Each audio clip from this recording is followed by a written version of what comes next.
오늘 우리가 읽은 본문은 욥의 친구 수앗 사람 빌닷의 세 번째 변론의 말입니다. 이 세 번째 발언에서 눈에 띄는 점은 다른 친구들이 이전에 했던 말에 비해 그 내용이 매우 짧다는 것입니다. 또한 이전에 친구들이 했던 말을 반복하고 있다는 점입니다. 이러한 점은 욥의 친구들이 더 이상 욥에게 할 새로운 말이 없다는 것을 우리에게 암시해 줍니다. 말하자면 친구들의 말이 계속 반복되고 있다는 것입니다. 더 이상의 대화가 진척되지 않는 것입니다. 그리고 이 짧은 빌닷의 말로 세 친구의 말이 모두 마무리됩니다. 이제까지의 순서대로라면 소발의 발언이 한 차례 더 있을 것으로 예측할 수도 있지만 이 빌닷의 발언으로 친구들의 모든 변론은 끝이 납니다. 지금까지 욥은 하나님이 악한 사람에게 벌을 주시고 선한 사람에게 상을 주신다는 친구들의 주장에 대해서 현실의 경우를 예로 들면서 반박했습니다. 이제 친구 빌닷은 욥에게 더 이상 구체적인 반론을 제기하지 않고 그저 욥이 스스로 의롭게 여기는 것에 대한 강한 거부감을 표현하고 있습니다. 그러니까 빌닷은 욥의 주장에 대한 논리적인 반격을 포기한 것도 같습니다. 하지만 여전히 빌닷의 생각은 욥의 말이 하나님께 도전하는 것 같은 불경한 태도로 여겨졌습니다. 그래서 오늘 본문에는 빌닷의 신앙 고백과도 같은 말을 하고 있습니다. 여러분, 오늘 짧은 6절의 말씀을 잘 살펴보면 모두가 맞는 말처럼 보입니다. 하나님은 누구와도 비교할 수 없는 권능을 가지셨고 화평을 베푸시며 그분의 능력은 도무지 헤아릴 수 없고 그분이 간섭하지 않으시는 곳은 어디에도 없다는 것입니다. 빌닷은 앞서 욥을 거침없이 정죄하면서 그에게 닥친 재앙이 하나님의 심판이라고 주장했습니다. 그런데 욥의 반박에 대해 더 이상 반론을 제기할 수 없는 상황이 되자 그래도 하나님은 크고 오르시다는 주장을 펼치고 있는 것입니다. 사실 빌닷이 처음부터 하나님의 권능과 선하심을 강조한 것은 아닙니다. 빌닷은 욥이 마땅한 고통을 받고 있다고 했지만 욥은 결코 마땅하지 않다고 하니 갑자기 하나님의 능력을 이야기하고 있습니다. 여러분, 종종 자신의 실패나 실수를 하나님의 뜻이라는 이름으로 쉽게 덮어버리려는 성도들이 있습니다. 그러나 하나님의 뜻과 절대 주권은 그러한 이유로 인용되어서는 안 됩니다. 다른 사람을 복종시키거나 굴복시키기 위해서가 아니라 내가 순종하고 내가 십자가를 져야 하는 순간에 우리는 하나님의 뜻을 이야기해야 합니다. 빌닷의 발언 내용은 틀림없는 사실이지만 욥을 공격하기 위한 논리로 사용되어서 너무도 의미 없는 신앙 고백이 되고 만 것입니다. 욥은 악한 죄를 지었기 때문에 벌을 받은 것이라고 지적하는 친구들의 말을 듣고는 하나님 앞에서 큰 재앙을 당할 정도의 죄를 지은 적이 없다고 친구들에게 항변했습니다. 욥의 강한 어조에 친구들은 더 이상 반론을 제기할 수 없었습니다.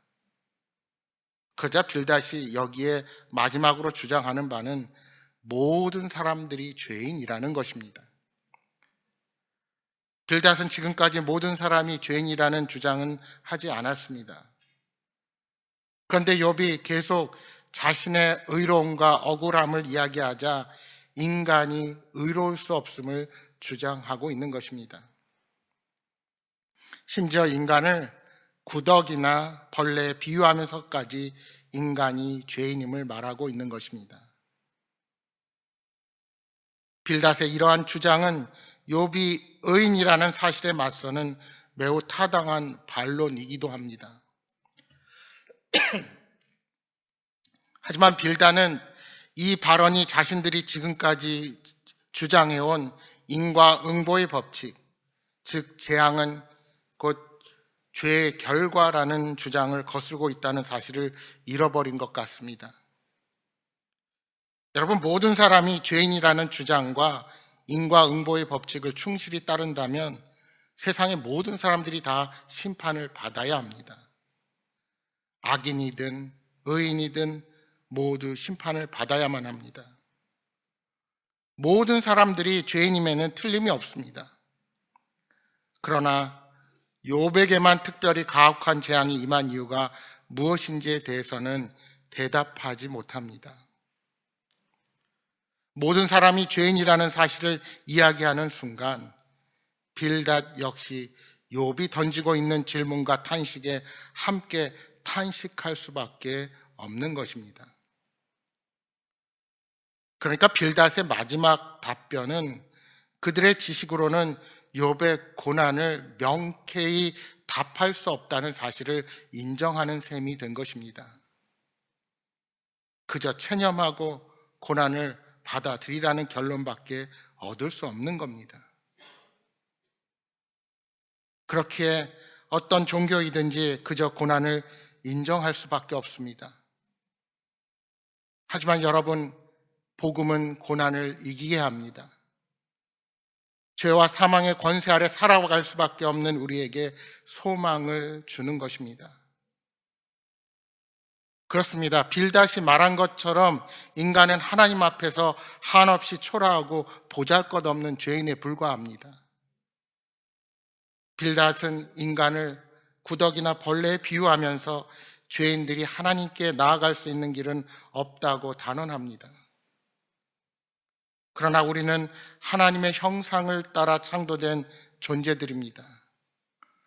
죄로 인하여 하나님과의 관계가 단절되어 죽을 수밖에 없는 그런 상황에 빠진 자들이었습니다. 그러나 하나님은 그런 죄인들을 구원하시기로 작정하셨습니다. 당신의 형상을 따라 창조한 인간을 너무도 사랑하신 나머지 독생자를 보내셔서 하나님과의 관계를 회복하도록 구원의 길을 열어주신 것입니다. 따라서 이제 모든 인간은 어떠한 흉악한 죄를 범했을지라도 누구든지 하나님께서 열어주신 구원의 길을 걸어갈 수 있습니다. 하나님은 모든 사람이 독생자 예수 그리스도께 나와 구원받길 원하고 계십니다. 만약 이러한 구원의 길을 두고도 빌닷과 같이 하나님께 나아갈 수 있는 길은 없다고 생각한다면 그보다 불행하고 어리석은 일은 없을 것입니다. 욥은 친구들의 끊임없는 정죄에도 불구하고 자신이 하나님 앞에 서게 되리라는 믿음을 버리지 않았습니다. 하나님은 그러한 욥의 태도가 친구들보다 의롭다고 인정해 주십니다. 그러므로 우리는 피조물의 연약함에 사로잡혀서 죄인의 태도를 고수하면 안 됩니다.